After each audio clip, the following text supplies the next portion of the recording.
Friends, welcome to my YouTube channel. आपका मेरे YouTube channel पर बहुत बहुत स्वागत है। तो आज मैं आपके सामने फिर से आ गई हूँ अपनी एक नई वीडियो के साथ, जो कि रिलेटेड रहेगी माइक्रो टीचिंग से। माइक्रो टीचिंग में कई प्रकार की स्किल्स होती हैं, जिसके आधार पर हमें अपना लेसन प्लान प्रिपेयर करना होता है, हमें टीचिंग करानी होती है। उसमें कई तरह की स्किल्स होती है, उनमें से एक स्किल है खोज पूर्ण प्रश्न कौशल, जिसको लेकर आज मैं आपके सामने आई हूँ। तो देख लेते हैं।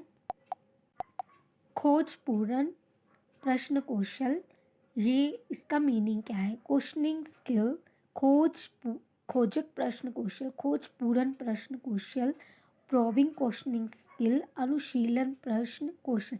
ये सारे नाम ही ये एक ही स्किल के हैं, क्वेश्चनिंग स्किल के। जब शिक्षक कक्षा में पाठ के विकास के लिए प्रश्न पूछता है या छात्रों के पूर्व ज्ञान की जांच के लिए प्रश्न करता है, तब छात्र उत्तर देने में समर्थ नहीं होते हैं। ऐसी स्थिति में शिक्षक छात्रों से सही उत्तर निकालने के लिए कुछ खोजपूर्ण प्रश्नों की सहायता लेता है, जिससे छात्रों को सही उत्तर ढूंढने में सहायता मिलती है। खोजपूर्ण प्रश्न छात्रों को पूर्व ज्ञान से नवीन ज्ञान की ओर ले जाने में सहायक होते हैं। इससे हमारा मतलब ये निकलता है कि जब हम क्लास में माइक्रो टीचिंग करते हैं, तो सबसे पहले हम टॉपिक अनाउंस नहीं करते हैं। हम क्या करते हैं, उस टॉपिक से रिलेटेड बच्चे को प्रीवियस नॉलेज बच्चे की पता करते हैं। उससे रिलेटेड हम उनको क्वेश्चन पूछते हैं। तो उन क्वेश्चनों के आधार पर ही हम बच्चे को उस टॉपिक तक लेकर आते हैं। तो इसी को हम क्वेश्चनिंग स्किल कहते हैं। अच्छा, अगर बच्चा हमारे क्वेश्चन का उत्तर नहीं दे पा रहा है, तो हम क्या करते हैं, बच्चे को उस क्वेश्चन के आंसर तक पहुंचाने की कोशिश करते हैं। तो ये स्किल क्या होती है, बच्चों के पूर्व ज्ञान से नवीन ज्ञान की ओर ले जाने में सहायक होती है। तो आगे हम देखते हैं कि खोज पूर्ण प्रश्न कौशल के कौन कौन से घटक हैं। तो सबसे पहला घटक है प्रॉम्प्टिंग या अनुबोधन। दूसरा है सीकिंग फर्दर इंफॉर्मेशन, अधिक सूचना प्राप्ति। थर्ड है रिफोकसिंग, पुनः केंद्रण।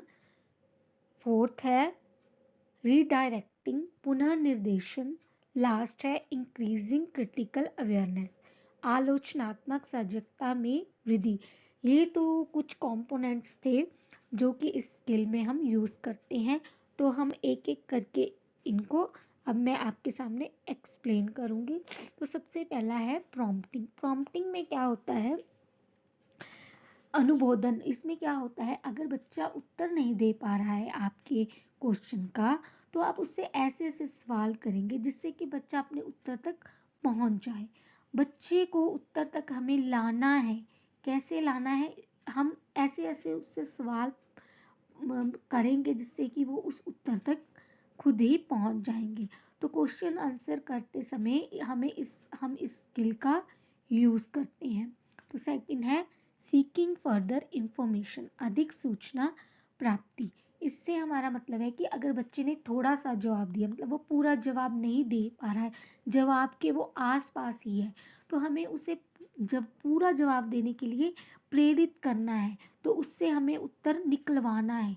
तो हमें उससे ज़्यादा सूचना प्राप्त करनी, जितने बच्चे ने आंसर दिया हमें उससे प्रॉम्प्ट करना है कि वो पूरे उत्तर तक पहुंच जाए। तो ये है हमारा अधिक सूचना प्राप्ति कंपोनेंट। थर्ड कंपोनेंट है रीफोकसिंग यानी पुनः केंद्रण। इसमें क्या करते हैं, हम बच्चे को थोड़ा कंफ्यूज कर देते हैं। यह देखते हैं कि जो बच्चा हमें उत्तर दे रहा है वो बच्चे ने रट के दिया हुआ है या बच्चे ने अच्छी तरह से कॉन्सेप्ट क्लियर कर लिया है, उस बच्चे को उसको बच्चे को समझ आ गया है। तो इसलिए हम ये कंपोनेंट को यूज़ करते हैं। यदि बच्चा हम हेर फेर करके बच्चे को क्वेश्चन पूछेंगे, यदि बच्चा उत्तर बदल देता है, तो समझ लो कि उसने रट कर अपना उत्तर दिया है। तो ये स्किल है हमारी रीफोकसिंग। उससे अगली है पुनर्निर्देशन यानी कि रीडायरेक्टिंग। रीडायरेक्टिंग में क्या होता है कि हम क्या करते हैं, अपने क्वेश्चन, जब हम बच्चों से क्वेश्चन पूछते हैं, या तो हम एक ही बच्चे से अलग अलग क्वेश्चन पूछते हैं या अलग-अलग बच्चों से एक ही क्वेश्चन पूछते हैं। जैसे एक ही बच्चे से अगर हम सारे क्वेश्चन पूछ लेंगे तो बाकी क्लास क्या ऐसे ही रह जाएगी। तो हमें क्या है, सब बच्चों के विचार लेने पड़ते हैं। सारे बच्चों से क्वेश्चन पूछने पड़ते हैं। तो या तो हम एक बच्चे से भी सारे क्वेश्चन पूछ सकते हैं या सारे बच्चों से अलग-अलग क्वेश्चन भी पूछ सकते हैं। तो इसे क्या बोलते हैं हम, पुनर्निर्देशन। तो लास्ट है इंक्रीजिंग क्रिटिकल अवेयरनेस, आलोचनात्मक सजगता में वृद्धि। यानी कि सवाल की व्याख्या करते समय करने के लिए हम इस कंपोनेंट का यूज़ करते हैं। हम बच्चों को के उत्तर पर सवाल करेंगे। बच्चों को हम ऐसी सिचुएशन में डाल देंगे कि वो क्रिटिकल थिंकिंग करेगा उस क्वेश्चन के ऊपर। वो अपने उत्तर को एक्सप्लेन करेगा।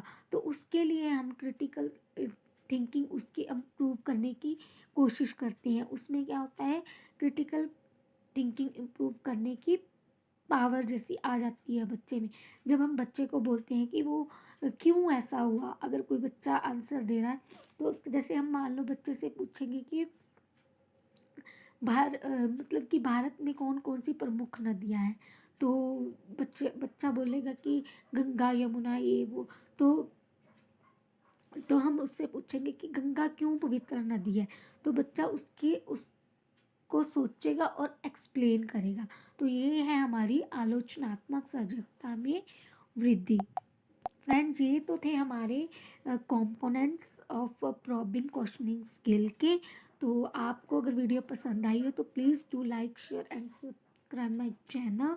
और थैंक्स फॉर वॉचिंग। वीडियो देखने के लिए बहुत बहुत धन्यवाद। और जाते जाते मेरे चैनल को सब्सक्राइब ज़रूर करके जाइएगा।